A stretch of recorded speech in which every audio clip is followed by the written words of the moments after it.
প্রিয় দর্শক, আজ আমি আপনাদের সাথে তিনজন পর্নে আসক্ত ব্যক্তির গল্প শেয়ার করব। প্রথমে যার গল্প বলবো সে একজন এসএসসি পরীক্ষার্থী। এ নিয়ে সে 2 বার এসএসসিতে ফেল করেছে।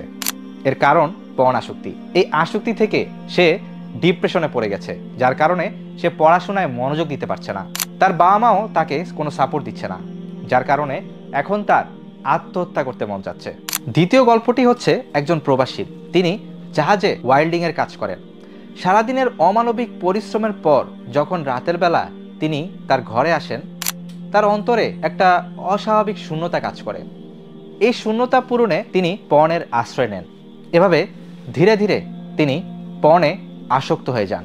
এখন তিনি কোনোভাবেই এই আসক্তি থেকে বের হতে পারছেন না।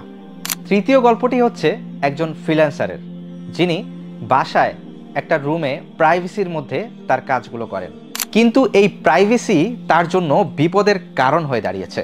যখন তার স্ত্রীর সাথে কোনো ঝামেলা হয়, তখনও সে রুমে গিয়ে একা একা ফোনে স্ক্রল করতে থাকে, আর এই স্ক্রলিং থেকেই সে পর্ন আসক্তিতে ডুবে যায়। এভাবেই সে পর্নে আসক্ত হয়ে গিয়েছে। আমি মোহাম্মদ সাদেক হোসেন মিনহাজ, এই 3 ভাইয়ের মতো হাজারো মানুষকে আমি এই আসক্তি থেকে মুক্তিতে সহায়তা করেছি। আমার সাথে কাউন্সেলিং বুক করতে পারেন লাস্ট ম্যানেজারে।